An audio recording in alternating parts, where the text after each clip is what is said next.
Chapter 312 The World of Specters. After a moment, Hua Yuao said, "Help me up, Donga. I want to cultivate for a while." Wang Donga was momentarily stunned. This was the first time that Hua Yuao had wanted to cultivate in the midst of them having an intimate moment. "You've tired yourself enough for today. You gave Shrek Academy a hand after our own match, and you participated in another Soul Tool contest afterwards. You should take a break." Hua Yuao replied, "The abilities that I just used were left to me by my teacher. I suddenly feel that another seal has been released in my spiritual sea, and I think that my teacher has left something for me. Otherwise, there was no way I could have defeated a Class 6 Soul Engineer so easily. I need to see what my teacher's left for me." "Oh. Then, don't work yourself too hard." Wang Donga sat up and then helped Hua Yuao sit up. "You aren't angry, are you?" Wang Donga blinked owlishly at him. Her long eyelashes were so close to his face that they were subtly brushing it. Hua Yuao chortled and said, "Kiss me and I won't be." Wang Donga immediately kissed him on the cheek without hesitation. Her face turned a little red and she said, "Will that do? I know that my decision will ruin your plans, but you have to understand that I will follow you if something happens to you. I know that you'd risk your own life for me as well." Hua Yuao patted her head lovingly, as if he were indulging a child. "I know that." Wang Donga shifted his numb legs and helped him sit up with his legs crossed. Hua Yuao closed his eyes and gradually entered meditation. He was quite exhausted, but it was actually easier for him to focus his attention because he was. As such, he quickly entered his meditative state. As Hua Yuao's consciousness submerged into his spiritual sea, he directly opened the partial memories that had been unsealed. Memories instantly flooded forth and slowly merged together with his own. A projection appeared in his spiritual sea at the same time. "Teacher." Hua Yuao became excited when he saw the projection. Wasn't this a projection of the calamity necromancer Electrolux? Electrolux's white clothes fluttered atop his translucent body, but he wore a faint smile on his face as he looked at Hua Yuao. He calmly said, "I'm very happy that you're able to see this, Yuao. The fact that you can means that your spiritual power has become strong enough for you to absorb what I have to teach you." Hua Yuao's excited emotions instantly settled down as if he'd been splashed with cold water. He had no doubt that this was something his teacher had left behind before he passed away, and that this was just a projection based on his spiritual imprint, not Electrolux himself. Hua Yuao forced himself to focus and listened intently to Electrolux's words. "Yuao, I've hesitated for a long time, and have debated on whether or not I should pass my necromancy to you. After all, necromancy is considered evil to many people due to its relation with death, corpses, and spirits. Many humans will naturally develop a sense of fear towards necromancy.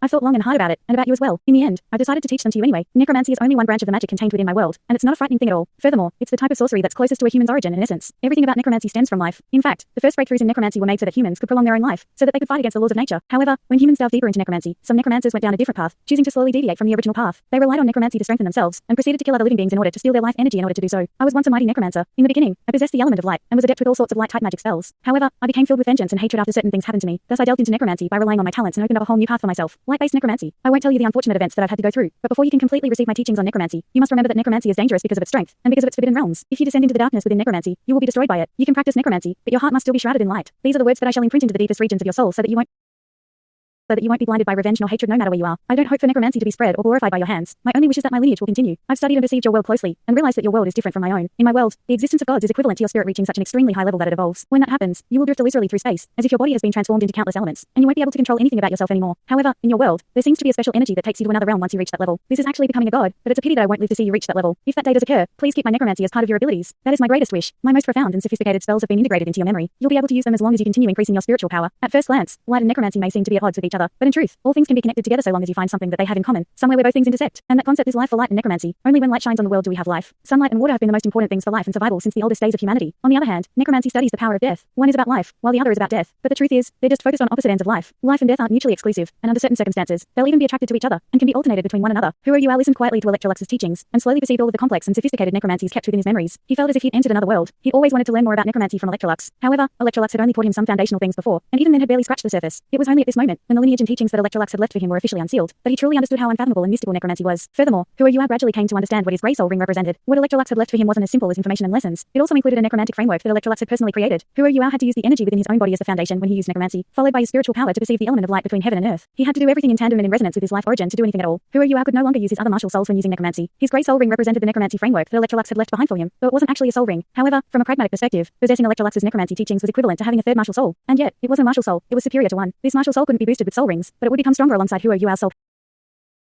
power and spiritual power. According to Electrolux's explanation, a necromancer's life energy and life force were exceptionally important. Life force was presented as soul power in this world. This was because necromancy would cause a negative backlash to the necromancer's own body when practiced. Furthermore, necromancy spells that relied on the power of light required continuous resonance through life. Hua Yuao possessed life gold, so he didn't lack life energy, which in turn was one of the most important reasons why Electrolux had been willing to pass his necromancy onto him. Electrolux had previously told Hua Yuao that the reason necromancers were considered evil was mostly because necromancers didn't have enough life energy to continuously practice necromancy, which was why they had to extract life energy from other living beings. This process was cruel and full of bloodshed, thus it was natural that other people would misunderstand. It was midday the following day when Hua Yuao woke up from his meditation. He was still a little fatigued despite just waking up. Fortunately, they'd already competed yesterday, so he had an entire day to rest up. Tomorrow was the final round of the round-robin section, and the Tang Sect was up against Shrek Academy. "Are you all right, Yuao?" Wang Donga asked concernedly. She just walked out of the bathroom and seen that Hua Yuao's face was a little pale. Hua Yuao nodded and said, "I'm all right. I'm just mentally exhausted. I've gained so much. Do you remember when I told you that I had a teacher from another world? The truth is that what you guys saw yesterday and the abilities that I used weren't those of an evil soul master. They came from this teacher of mine, and he calls it necromancy." "Necromancy?" Wang Donga stared at Huo Yuao in surprise. Huo Yuao nodded and replied, yes, it's called necromancy. Initially, I thought necromancy was no different from an evil soul master's abilities. To be honest, I've always been quite against necromancy, which is why I don't typically use it. However, I understood a lot more now that I've absorbed the memories that my teacher left behind for me. I've understood that necromancy, an evil soul master's abilities, and any force in the world aren't inherently wrong per se. The only difference lies in whether the use is suitable, and is dependent on the user's personality and state of mind. These two things form the crux of the issue. Wang Donga nodded and said, as long as you remember who you are. Huo Yuao chuckled and replied, you're everything that I am. I'm hungry, dear. Let's go grab a bite to eat. Wang Donga pushed Huo Yuao into the canteen. When they entered the canteen, Huo Yuao was pleasantly surprised to see a familiar figure. Bei Bei's face was still a little pale, but he was nonetheless sitting alongside everyone else. Huo Yuao immediately exclaimed excitedly when he saw him. Eldest senior brother. Bei Bei smiled and said, how are you feeling? You must be quite exhausted from yesterday. From what I hear, you haven't even had breakfast yet. Wang Donga pushed Huo Yuao next to Bei Bei and then sat down next to him. Huo Yuao asked, how are your wounds, eldest senior brother? Bei Bei answered, both the aura and darkness energy have finally been completely expelled. I should be alright once I recover some of my vitality. That's fantastic. Huo Yuao said animatedly, I can finally heave a sigh of relief. I'll be a lot more relaxed with you around to lead our company of 8. Bei Bei smiled faintly and said, I'm afraid that it'll be quite difficult for you to relax. We'll be facing off against Shrek Academy's team tomorrow. What do you have in mind? Huo Yuao pondered momentarily, before saying, I was just about to discuss this with everyone. We're stronger than they are when it comes to overall fighting strength, but I want to let them come out on top as we enter the next round just in case. If we do that, their opponents in the quarterfinals will be relatively weaker. There would be 4 different matches in the quarterfinals, even though the matchups in the quarterfinals had yet to be determined. However, all it took to decide them was a simple lottery, and all 4 quarterfinal matches would consist of the number 1 of one group against the number 2 of the second group. This also meant that, if the Tang Sect progressed as the second place team in their group, they'd be matched against a team that had topped the table in their group. Following this reasoning, there was a 1 in 3 chance that the Tang Sect would come up against the Holy Ghost Sect in the quarterfinals. However, if Shrek Academy topped the table and entered the quarterfinals, they'd be up against a second place team from another group, which would greatly reduce their burden. Bei Bei turned to his companions and said, tell me what you guys think. Jiang Nanan was the first to speak. I stand by my words. We belong to Shrek, thus we're all part of their team. No matter how far we go this time, we've already gained the glory and honor that we deserve. However, Shrek Academy's team has to reach the finals to keep their glory and honor. I agree with Huo Yuao's suggestion. She turned around to face Shu Sanchi after her comment. Shu Sanchi felt a little helpless. Why are you looking at me? Am I not from Shrek Academy as well? I agree with you. Agreed. Hikaitu's answer was a lot simpler. I agree. Xiao was a little louder than usual, but she fully displayed her determination. Wang Donga nodded and chimed in. I agree. Bei Bei smiled and said, all right, it's settled then. We shall take these few days to adjust our conditions, especially you, Yuao. Even if I take part in the battle, you're still the core of the team, as well as Shrek's 7 monsters mastermind. All right. Huo Yuao nodded. Let's dig in. Bei Bei continued with a smile on his face, as their sumptuous meals were already laid out on the dining table. With Bei Bei finally feeling better, everybody was in a good mood today. This meal was especially enjoyable for everyone. Bei Bei called Huo Yuao into his room after the meal. How's it going with the Soul Engineers tournament, Yuao? Bei Bei inquired. Huo Yuao glanced at Wang Donga beside him before briefly recounting their participation in the Soul Engineers tournament. Bei Bei listened quietly to his description. He didn't even interrupt when Huo Yuao mentioned necromancy. You want to go undercover? Bei Bei asked doubtfully. Huo Yuao nodded and answered, I do, but Donga thinks that will be too dangerous. Thus she stopped me. Bei Bei said, that's for the best, because it is too dangerous. I know that you want to find out and investigate what's going on in their inner circle, but the Holy Ghost Church has already displayed strength beyond what we can deal with. They're simply too powerful. We don't stand a chance. Furthermore, mobility is a problem for you, and your wheelchair is too conspicuous. Even if you can put on makeup and change your appearance, it won't be hard for them to connect the dots if you appear too many times. This is especially true now that we're likely to fight the Holy Ghost Sex team after this. You shouldn't attend the grand finals. Rather, since you've already raised their suspicions, you should just disappear for now. Huo Yuao frowned slightly and said, I don't think that's necessary. Eldest senior brother, the Dusk Quarter Alliance still needs me to fight for them in the Soul Engineer tournament. Furthermore, they want to rope me into their organization as well, so they won't use force against me unless it's as a last resort. I shouldn't have any problems finishing the last round of the tournament if I respond correctly and adapt to the circumstances. The final prize is a class 9 soul tool. That's not something that can be measured with money. Bei Bei replied sullenly, you can't place your life on the line for money. Huo Yuao smiled and shook his head. I have confidence. Eldest senior brother, second senior brother and Donga will come with me when the time comes. Even if I don't consider my life, I still have to take their lives into account, right? Bei Bei stared at Huo Yuao with a surprised expression. Where is this confidence of yours coming from, little junior brother? Huo Yuao answered, eldest senior brother, I mentioned the things that I did when I was recounting yesterday's events to you because I don't wish to hide this from you.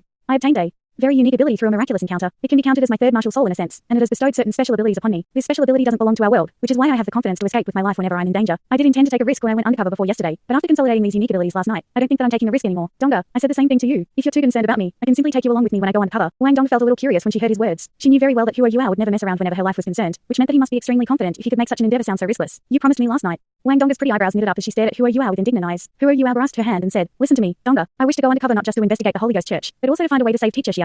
Nobody but me is more suitable for this job amongst the few of us, and that's because I'm the only one that has the ability to go undercover in the Holy Ghost Church. Only I have absolute confidence in convincing them that I'm an evil soul master. As for safety, how about this? I'd like you guys to see something. A gloomy and cold aura suddenly erupted from Huo Yuao's body, followed by a peculiar grey soul ring rising from his feet in the next moment. This was the first time that Bei Bei had seen Huo Yuao use necromancy. Thus he watched closely with widened eyes as he perceived Huo Yuao's soul power undulations. Huo Yuao's eyes became a faint grey color, and he pointed his right index finger outwards as he drew something in the air. A strange grey hexagram appeared and sparkled as it drifted to the ground. Grey light glowed from it the moment after it touched the ground, after which it consumed Huo Yuao's entire body and he vanished into thin air. Even his wheelchair was gone. Wang Donga was as close as she could be to Huo Yuao, and she was also incredibly familiar with his abilities. She could immediately tell that Huo Yuao wasn't using his imitation or anything else to turn invisible. He'd actually disappeared for real. A dense aura of light rose from Wang Donga's body as her radiant butterfly goddess wings extended from her back. She flapped her wings gently, and light-type soul power immediately permeated every corner of the room. She didn't feel anything at all. Huo Yuao was truly no longer present inside of the room. How is this possible? Instant teleportation. Huo Yuao does have that ability, but that's one of his soul bones abilities. He mentioned before that he can't use his other soul skills or soul bones when he's practicing necromancy. How has he done this? He's disappeared completely. It's been more than 10 seconds, and he doesn't look like he's going to appear yet either. Just when Bei Bei and Wang Donga were beginning to feel more and more dumbfounded, the grey hexagram reappeared on the ground in the same spot. Grey light surged into the air in the next moment, and Huo Yuao reappeared before the two of them amidst the grey light with a swoosh. Bei Bei and Wang Donga exchanged a look, both of their gazes full of awe and astonishment. Bei Bei was the first to blurt out, what kind of ability was that? Huo Yuao smiled and replied, this ability is a little mystical, but you can consider it something that my otherworldly teacher left behind for me. Eldest senior brother, do you remember the first time I met you and teach teacher Xiaoya. I had ventured into the Great Stardo Forest by myself back then, and when you guys found me, I was unconscious near the roadside. I'm not sure if you remember, but dark clouds hung over the Great Stardo Forest during that time, and an intense spiritual presence flashed through the forest. Who are you? I could tell from Bei's eyes that he was thinking hard. Bei nodded after a moment and said, I do remember something like that happening. We immediately followed you when we realized that you were heading towards the Great Stardo Forest, but you were already unconscious when we found you. Who are you? I nodded.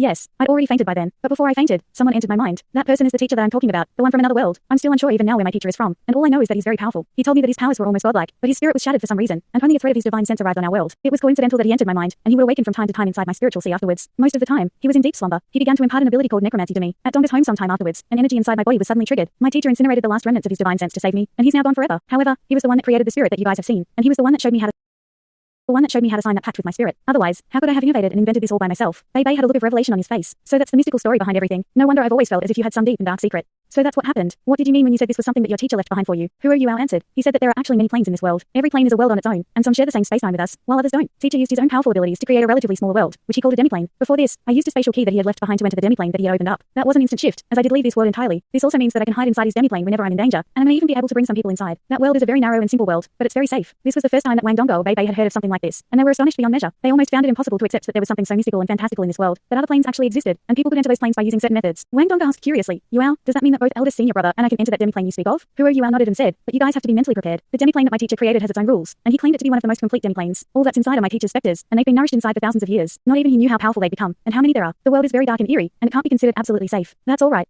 Take me inside to have a look. Wang Donggo was eager to give it a try. Who are you? I knew that he would have to prove to them that he had the ability to protect himself if he wanted to convince them to give him permission. He nodded and said, stand next to me. Let me try. Wang Donggo and Bei came up beside his wheelchair. Who are you? I raised his hand and began drawing that grey hexagram once more. Once they were close enough to him, both Bei and Wang Donggo could feel a chilly and sinister aura that made their hair stand on end when Hu Yuao unleashed his third martial soul. It was an aura filled with deathly silence. Bei's sensations were the deepest, as he had been interacting intimately with an aura of death and darkness in recent days. He thought to himself, little junior brother's abilities are actually very similar to that of an evil soul master. The hexagram that Hu Yuao drew this time was a lot bigger than the previous one. Grey light burst out as the enormous hexagram gradually descended to the ground. All three of them were completely enveloped when the intense grey light rose up once more. The grey light flickered, and they vanished into thin air. Wang Donggo and Bei felt waves of intense dizziness, and everything around them seemed to twist and contort, as if it were about to be torn apart. Right at this moment, an icy cold streak of air flowed from Hu Yuao and protected them, separating them from this agonizing sensation. This process didn't take long. They suddenly felt their bodies relax as they arrived inside another world. Wang Donggo and Bei regained their senses, and saw that they were being protected by the grey streaks coming from Hu Yuao's body. Hu Yuao dispelled the grey air, and a cold wind gusted towards them. Wang Donggo shivered from the cold, and only then did she look around at the world around her. This was only Hu Yuao's second time inside this demiplane, and he was as curious as Wang Donggo and Bei were. The lighting was dim in this world. There was a strange-looking sun hovering in the skies above. It was black all over, and shone with insidious purple light. Yes, the light was purple. This purple light wasn't very strong, and was the reason why it was so dark and dim inside this demiplane. The landscape was uneven, and not a single plant could be seen even if they gazed into the distance. The ground was black.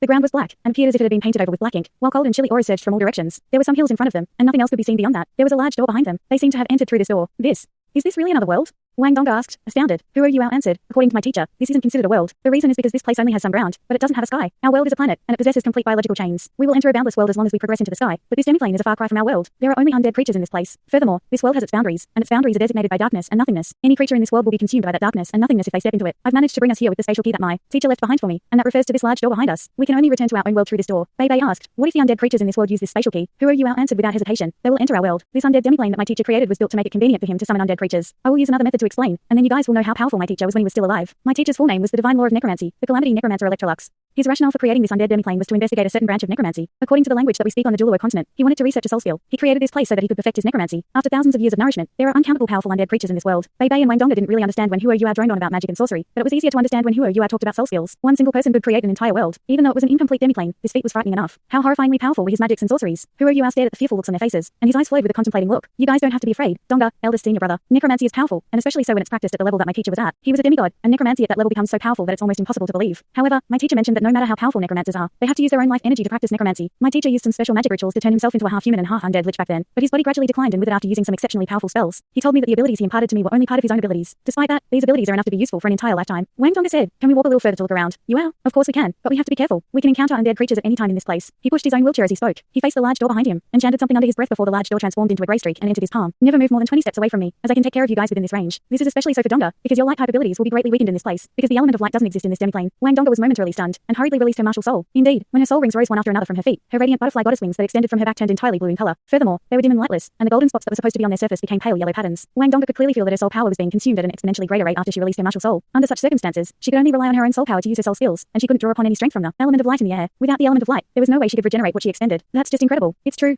Bei Bei released his martial soul as well, but his situation was a lot better than Wang Gonga's situation. 6 soul rings rose from the ground as lightning circulated around his body. Fine, compact scales covered his right arm and began to spread all over his body. Bei Bei said, I don't feel any different in this place compared to our own world. The only difference is that the air seems to tremble and quiver, as if it's been stimulated by my lightning. Huro Yuan nodded and replied, that's very normal. From an elemental perspective, light and lightning are generally good counters against undead creatures. This place doesn't have any light elements, so these undead creatures will become unnaturally powerful. However, there aren't any restrictions on lighting type abilities. Therefore, you will fare well against the undead creatures in this place. Eldest senior brother, Huro Yuan signaled for Wang Gonga to continue pushing his wheelchair as he spoke. They quickly headed up a nearby hill. Thanks so much for watching this video. Don't forget to hit the like button and subscribe. Also leave a comment down below with suggestions on what novels to read.